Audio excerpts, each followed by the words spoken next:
Well, hello! A review today from FullSpeedRC, the long-awaited TinyLeader. But before we get into it, a quick reminder to please like or dislike this video if you didn't like it. Don't forget to subscribe and click that little bell icon to find out when I'm uploading video. And of course, it's the new year, so get out and exercise. Your body will thank you, because at least some of those will really help me out. But let's get back into it. What do you get in the box? Well, you get a quad that looks like this. So the reason I thought this was quite exciting, aside from the fact that FullSpeedRC kept showing themselves flying mentally around their offices and outside, is they said, oh, let's try it with FreeS, see how it goes. We've just got used to the idea of these little 75mm tiny whoop style quads being on 2S, and they're going to say you can fly this on FreeS. But there's also some real differences in the shape as well. What I've got in my other hand here is the Modular 75, previously certainly the best of the bunch of the new 2S whoops, and you can see there's some differences in geometry here. What they've done on the TinyLeader is they've pushed these ducts out slightly to push their camera through, and this is a proper micro cadex camera. I say it's like a proper full-size micro camera as opposed to one of those little tiny cameras you normally get on this style of quad. Obviously brushless. This does feel quite a bit heavier than this out the box. I mean, that's got its batteries on, this hasn't. It still feels quite weighty, so perhaps that needs that extra bit of power. But certainly an interesting design. This is the FreeSky Ready model. It's got a receiver down here and the antenna coming out the back there. Another difference I notice here, certainly between the Modular, but not uniquely. I know the Beta 75 had this. It's got the outward props, so they spin outwards at the front and inwards at the back. That's supposed to be better control for these little quads. So the other crazy thing with this one is that the VTX on this one would go up to 600 milliwatts apparently. Supports IRC tramp, so you don't have to try and get in there and do things with it, but from pit mode 25, 200, 400 all the way up to 600 this apparently goes. We're looking at 1103 1100 kV motors, somehow supporting 2S and 3S. And another important thing is the camera angle is adjustable. It's got a limitation because obviously there's this hole cut and you can't go too far down, but you can go an awful lot more up. So if you're doing outside and you want to go really fast, you can do. They actually do an HD version of this one as well, and that's got the Turtle V2 camera in it. This one obviously isn't, this is the normal one. But yeah, let's see how this one flies. So first thing I want to do is get up on Betaflight, get it bound, see if we need to do anything, and then see what we need to do to fly indoors. I'll be using the throttle limiting thing through Betaflight on a couple of profiles so I can safely fly indoors, and then we'll take it outdoors. We'll try it with some 2S and we'll try it with some 3S. Well, here we are in Betaflight, and what I've done so far is just bind the receiver. The receiver's in such a way that you can kind of press the button, but you can also just pull it slightly out in order to do so. So we're all hooked up and stuff. So just looking through what we've got there, it's running 351. It's got IRC tramp, as we discussed before. It's got the other UART for the serial RX, which is good. So in configuration, D-Shot 600 running. I'm going to add motor stop a bit later. We've got an 8K 4K loop here, and the craft name I'm also going to change. It's got an OSD, anti-gravity is set by default, and it's got the beeper turned on. There's not actually a physical beeper in here, but I've checked CLI and it's got the D-Shot beeper set up. I'll double check that later. PID-wise, it seems to have some changes from the norm with slightly different figures here. I'm going to mess about with the rate profile later to decide what I need in terms of how much power to fly this indoors on 2S. I also want to get my max velocity up to 1000, which is normally a super rate of 8 with an RC rate of 1. This has all changed around, so I'll have a look at that. Receiver wise, as I said, I've bound it, so I've got this. I noticed we got OX5 jumping about, and when I bound I heard it say telemetry recovered. So what we've actually got on OX5 there is an RSSI channel. It's not set up here, but obviously we can just add that in later, which I will do. Modes wise, out the box we've just got ARM, beeper and turtle modes set up. I'll be adding probably angle, horizon and air mode to that lot. And then on OSD, simple, but not. What they've done something to it. They haven't gone over the board. We've got a warning sign. We've got the name of the craft, and we've got the voltage and time, which is pretty much all you need. I'm going to go and sort that out with my own stuff, which I will get on and do now, and then we'll come back and see what happens when we try flying it. So we're starting off inside, but I just wanted to show a problem here, and I was getting really bad interference on the F and the R band, and I thought, what's up with this VTX? It's absolutely rubbish, and ended up changing to A, which was a lot cleaner. But after doing some experimenting and trying things outside, what I discovered is that I had a router in this cupboard here, which I've just reconfigured as sort of a wireless extension, and that is putting out a 5.8 signal, which is sometimes, but not all times, going over some of the channels. So if you're getting this kind of weird, unexplainable noise, then you might want to check out if you've got a router in any sort of proximity. So okay, this is me on channel A1 at 25 milliwatts flying in angle, and having a little bit of an experiment with the quad and just hovering it inside, I decided to set the throttle limit to 60%. Once again, I'll put a link in about how you can set these limits, because you don't really want to fly this at 100% unless you've got a huge house. So how is it inside?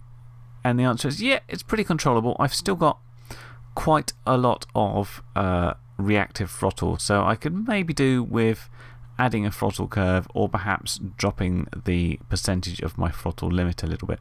So it's flying here okay. One problem I have with it is, although it's a camera you can angle up and down, the amount of down you can angle it is not quite enough for what I want indoors.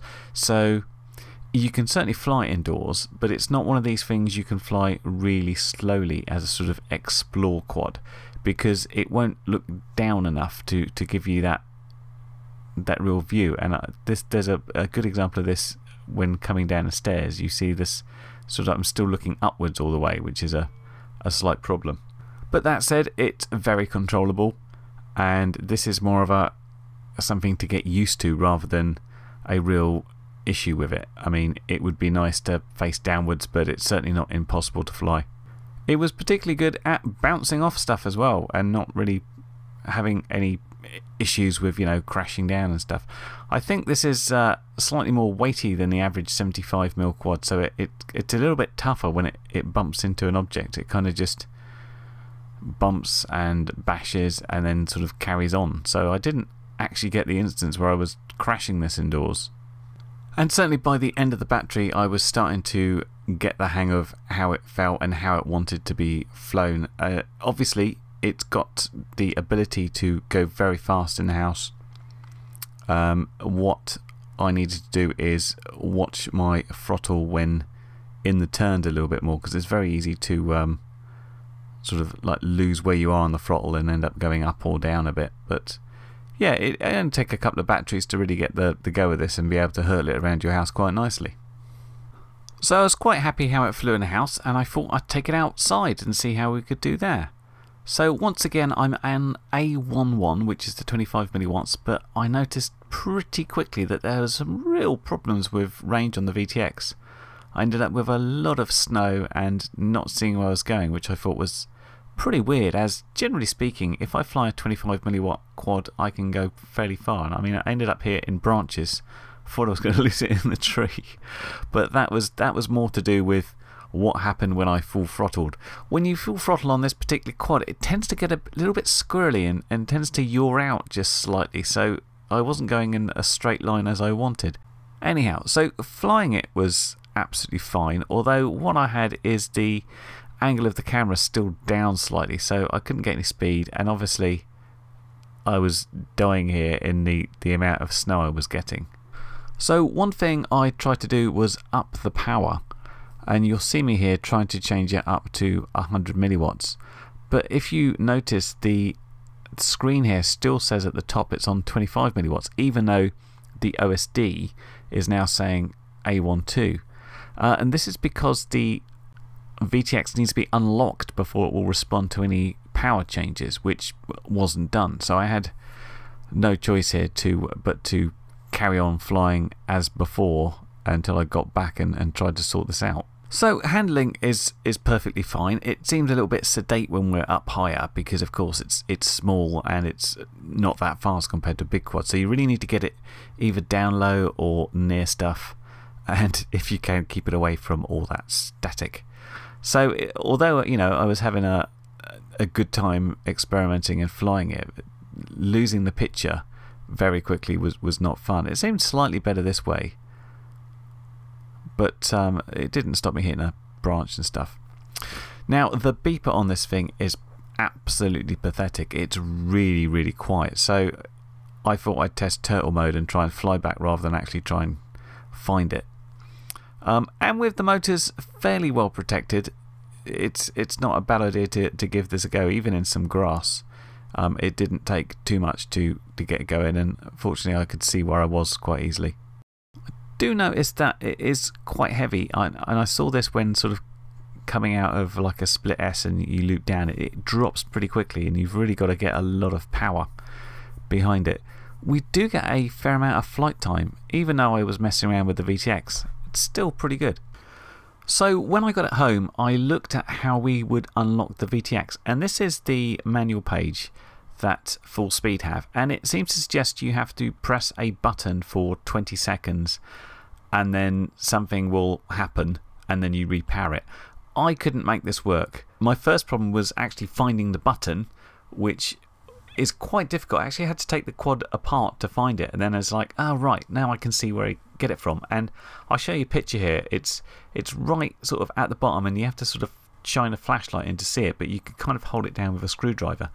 And after chatting it through to Andy RC, who's had a few of these full speed ones before, it was the case that you didn't just press it for 20 seconds. If you look at the instructions, it talks about pressing a button for 5 seconds, and this will make an LED come on, and that's a certain type of change. What you have to do is press it for 5 seconds, and then the LED will go solid green, and then hold it down for something around 20 seconds. Basically you keep holding it, and then you will get a sequence of red, green and blue lights, and that will mean it's unlocked, and at that point you can power cycle it again, and you can finally set the actual power settings using smart audio.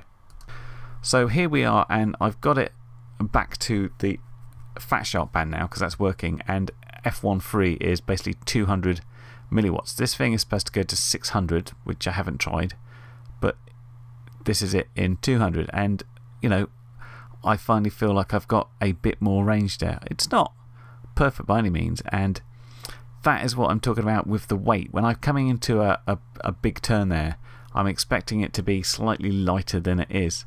Again, this is more about getting used to it. It's a small quad that's a little bit heavier than the normal small quad, and I think the motor geometry is such where you haven't quite got the same amount of thrust as you would in a normal quad. Alright, finally feeling better. What I've done this one is I've angled the camera up a lot more, and this is a lot better to create better speed, because obviously you angle the quad down and you blast it and you get a lot more speed out of it, and without seeing the floor all the time. And in this sort of close proximity in trees, it looks pretty good. It doesn't look super quick because we're up slightly high, but it's okay. Once again, I've not used to the slight weight, and I've gone down. What I did pick up as I was going to it is this image of a van, which is weird. What I found out I had in quite close proximity to me is a shopping centre, and the shopping centre apparently has some of its cameras pushing out a 5.8 unencrypted link. I don't think this was exactly getting me. But what I was doing is I was glancing up in my goggles to try and look at the RSSI information to see if I was getting closer, because that beep I just cannot hear from any distance away. And when I turned my head, my patch antenna picked this up, which is interesting. I put a post out on Instagram, Facebook, just asking if anybody else had ever hit this. A couple of people had, but feel free to let me know if there's areas of you that use this 5.8 analog video. I'm quite surprised that any security cameras would put out an unencrypted feed like this. So I eventually rediscovered that quad. Fortunately the RSSI proximity worked, and let's have another quick blast.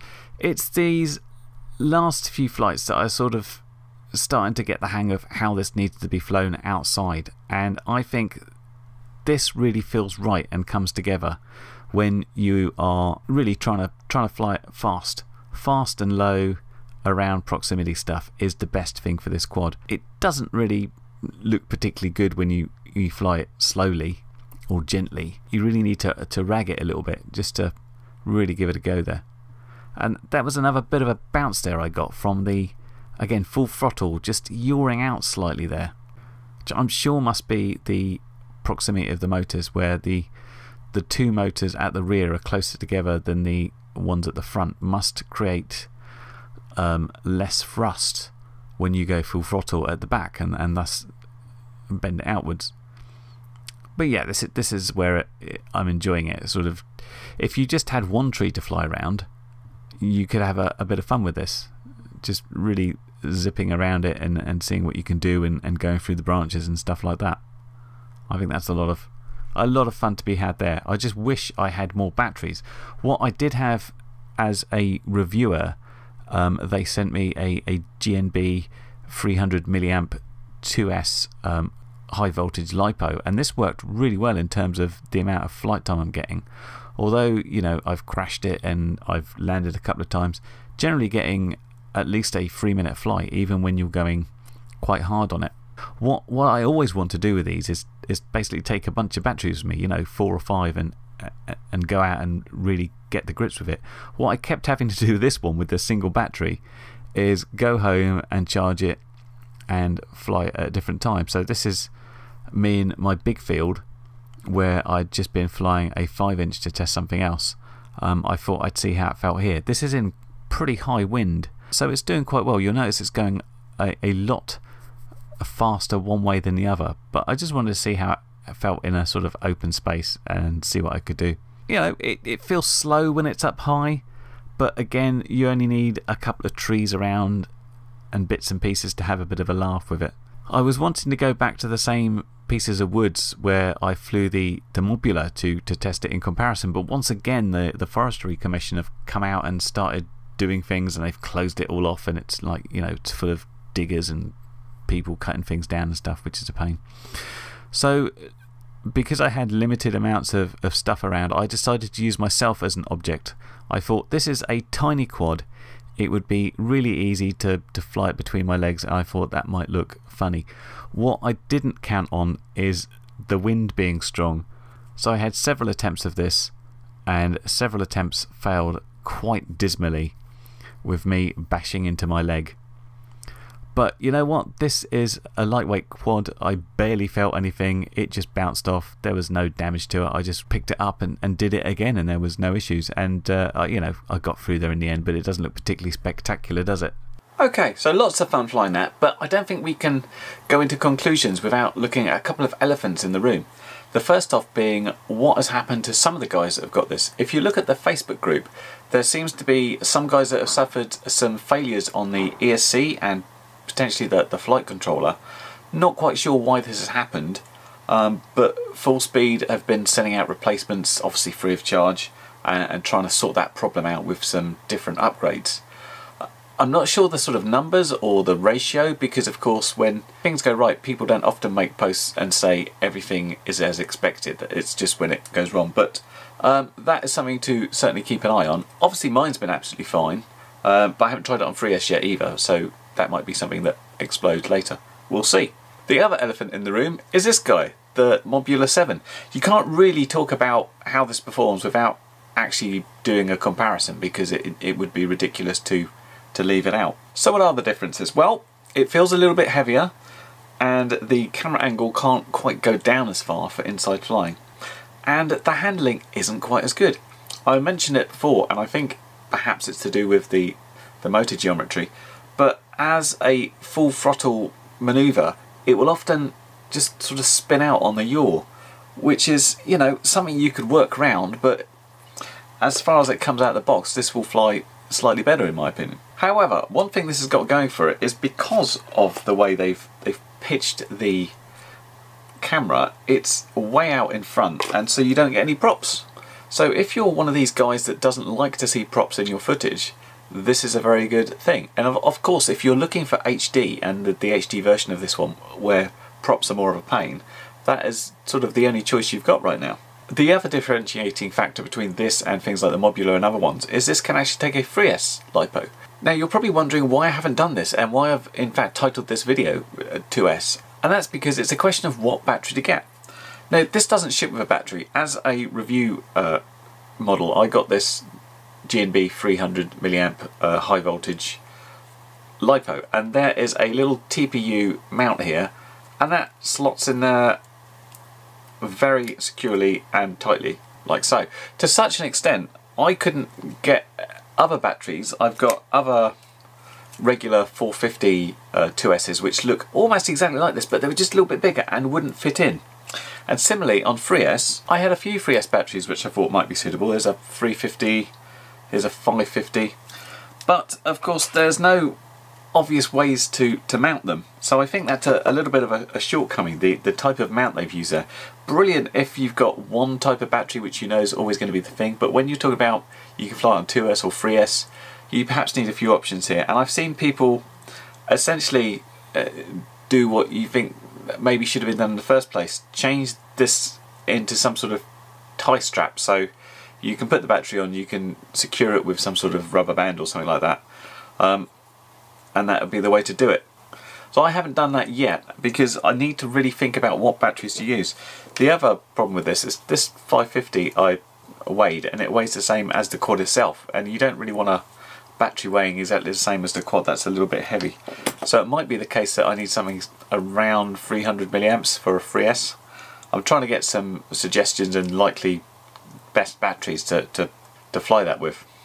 Now a couple of other gripes. The VTX in this one seemed really bad at 25 milliwatts. The good thing is you can up the power, and once you up the power it gets better. The Modular just worked on 25. I mean, it was a much better 25, but you couldn't up the power, so that's one thing. I haven't tried it on going way up to 600. I'm not sure how that would be, but on 200 it looked fairly good, and I had some decent range there. But my last gripe is the beeper in this. This uses a D-shot beeper, so it's using the motors to actually make the noise. And it's always a bit of a worry in small quads, because where the motors were very small, the beep's small. Let me show you how it sounds.